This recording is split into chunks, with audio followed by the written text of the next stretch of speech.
പ്രമോദെ, ഈ സമരം ശംഭു ഖനൗരി അതിർത്തികളിൽ തന്നെ തളഞ്ഞു കിടക്കുമോ അതോ ഡൽഹിയെ പിടിച്ചു കുലുക്കുമോ?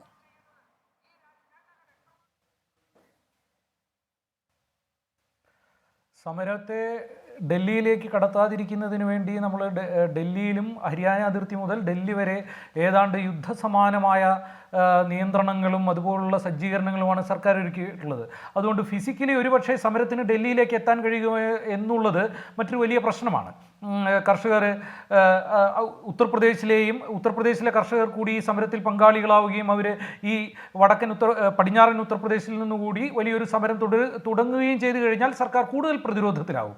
പക്ഷേ രാജ്യത്തൊട്ടാകെ തെരഞ്ഞെടുപ്പിൻ്റെ പശ്ചാത്തലത്തിൽ ഈ സമരത്തെ കർഷക സമരത്തിൻ്റെ പശ്ചാത്തലത്തിൽ ഈ പ്രശ്നങ്ങൾ പൊളിറ്റിക്കൽ ഇക്കോണമിയുടെ കാർഷിക രംഗത്തെ പ്രശ്നങ്ങൾ ചർച്ച ചെയ്യാവുന്ന വലിയൊരു രാഷ്ട്രീയ അന്തരീക്ഷം ഉയർത്തിക്കൊണ്ടുവരാൻ ഈ സമരത്തിന് കഴിയേണ്ടതാണ്.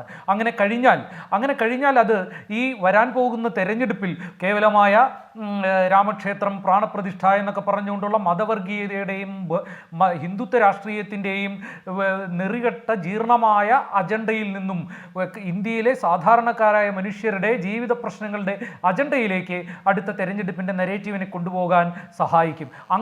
അങ്ങനെ വരുമോ എന്നുള്ള ഭയം കൊണ്ടാണ് ഈ സർക്കാർ ഇൻ്റർനെറ്റ് ഷട്ട് ഡൗൺ ചെയ്യുന്നത് പോലെ, സമരത്തിന് കണ്ണീർ വാതകശയിൽ പ്രയോഗിക്കുന്ന പോലെ, കഴിഞ്ഞ ദിവസം കർഷകനെ വെടിവെച്ചു എന്നതുപോലുള്ള അതിഭീകരമായ അടിച്ചമർത്തൽ നടപടികളിലേക്ക് പോകുന്നത്. മറ്റൊന്നുകൂടി അതിനോട് അവസാനം കൂട്ടിച്ചേർത്ത് പറയാനുള്ളത്, കർഷകരുടെ കാര്യത്തിൽ മറ്റെല്ലാ തൊഴിൽ മേഖലകളുടെയും ജനങ്ങളുടെയും കാര്യത്തിൽ എന്ന പോലെ സർക്കാർ കാണിക്കുന്ന ഇരട്ടത്താപ്പും വെറും പൊള്ളയായ വാചകമടിയുമാണ്. ഇവിടെ പറഞ്ഞ പോലെ കർഷകരുടെ വരുമാനം ഇരട്ടിയാക്കും എന്ന് പറഞ്ഞ് അധികാരത്തിൽ വന്ന സർക്കാർ എന്താണ് കാണിച്ചത്?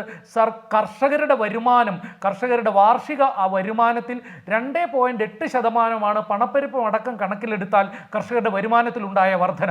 അത് തന്നെ കർഷകരുടെ കാർഷികേതര വരുമാനം കൂടി കൂട്ടിച്ചേർത്താണ് ഈ 2.8%. കാർഷിക വിളകളിൽ നിന്നുള്ള വരുമാനം എടുത്താൽ 2015-16 തൊട്ടുള്ള കാലഘട്ടം നോക്കിക്കഴിഞ്ഞാൽ കർഷകരുടെ കാർഷിക വിളകളിൽ നിന്നുള്ള വരുമാനം എടുത്താൽ വാർഷികാദായത്തിൽ 1.5% കുറവാണ് ഉണ്ടായിരിക്കുന്നത്.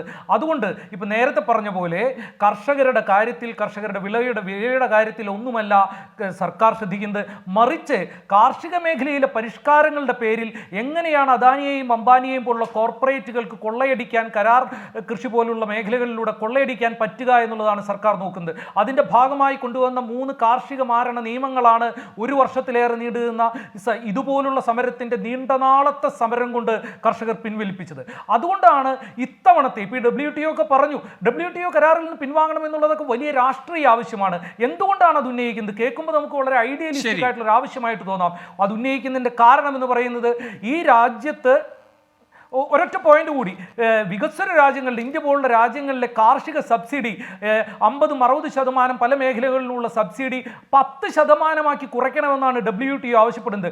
അല്ലെങ്കിൽ അവർക്ക് WTOയിലെ ഈ തർക്കപരിഹാര ഫോറത്തിൽ പോയി ഈ രാജ്യങ്ങൾക്കെതിരെ വിധി സമ്പാദിക്കുകയാണ്. അതുകൊണ്ട് ആഗോള മുതലാളിത്തത്തിൻ്റെയും ഇന്ത്യയിലെ അവരുടെ ദല്ലാൾ ഭരണകൂടത്തിൻ്റെയും ഒക്കെ അജണ്ടകൾക്കെതിരായിട്ടുള്ള ഈ വലിയ സമരത്തെ ഒരു തെരഞ്ഞെടുപ്പിന്റെ പടിവാതിൽക്കൽ വലിയൊരു രാഷ്ട്രീയ നരേറ്റീവായി മാറ്റുന്നതിനുള്ള പരിമിതി മനസ്സിലാക്കാൻ സമയം കടന്നു താങ്കൾക്ക് അറിയാമല്ലോ.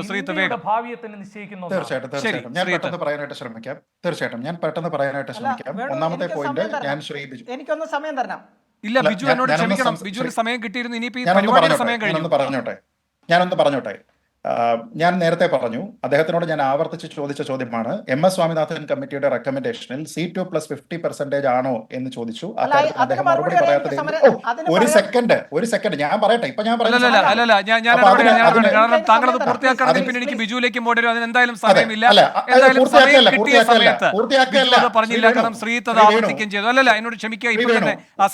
നിങ്ങൾക്കൊക്കെ അറിയാൻ കഴിയും.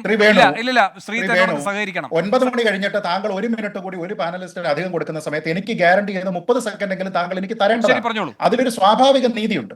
ഞാൻ പറയുന്നത് C2+50% എന്ന് പറഞ്ഞ് ഞാൻ ചോദിച്ചതിന് അദ്ദേഹം മറുപടി പറയാത്തത് എന്തുകൊണ്ടെന്ന് ശ്രീ വേണു തന്നെ ഈ ചർച്ച കഴിഞ്ഞ് നോക്കട്ടെ. 2, MSP ലീഗലാക്കണമെന്ന് സ്വാമിനാഥൻ പറഞ്ഞിട്ടുണ്ടോ? പറഞ്ഞിട്ടില്ല. 3, 2001 സെക്കൻഡ് സാറേ, 2002 മുതൽ ഇവിടെ ആദ്യമായിട്ട് കോൺട്രാക്ട് ഫാമിംഗ് വിപുലമായിട്ട് നടത്തിയിരുന്ന സർക്കാർ ഏതാണ്? കോൺഗ്രസ് സർക്കാർ, പഞ്ചാബിൽ അമരീന്ദർ സിംഗ്. അതിനു മുമ്പ് പെപ്സിക്കോ ഉണ്ട്, അതല്ലെങ്കിൽ പിന്നെ പിസ്സ ഹട്ട് ഉണ്ട്. ഇവർക്കെല്ലാം വേണ്ടിയിട്ട് കോൺട്രാക്ട് ഫാമിംഗ് ഇന്ത്യയിൽ തന്നെ നടത്തിയിട്ടുണ്ട്. 2006 MSP എന്ന് പറയുന്നത് ലീഗലൈസ് ചെയ്യണോ വേണ്ടയോ എന്ന കാര്യത്തിൽ കോൺഗ്രസ് സർക്കാർ ഒരു കമ്മിറ്റിയെ അവിടെ പഠനത്തിന് വേണ്ടിയിട്ട് വെച്ചു. ആ കമ്മിറ്റിയുടെ ആത്യന്തികമായിട്ടുള്ള നിർദ്ദേശം അത് ലീഗലൈസ് ചെയ്യേണ്ട എന്നായിരുന്നു. എന്റെ വാദം കഴിഞ്ഞു. ശരി, എന്തായാലും സമയം കഴിഞ്ഞതുകൊണ്ട് ഞാൻ ഇടപെടുകയാണ്. മറ്റു അതിഥികളിലേക്ക് വരാൻ കഴിയാത്തതിൽ ക്ഷമിക്കുക. വളരെയധികം നന്ദി ഈ ചർച്ചയിൽ പങ്കെടുത്ത എല്ലാവർക്കും. എൻകൗണ്ടർ അവസാനിക്കുന്നു. ഇനി ന്യൂസ് സൂപ്പർ ഫാസ്റ്റുമായി ഗൂഗിൾ റിവ്യൂ.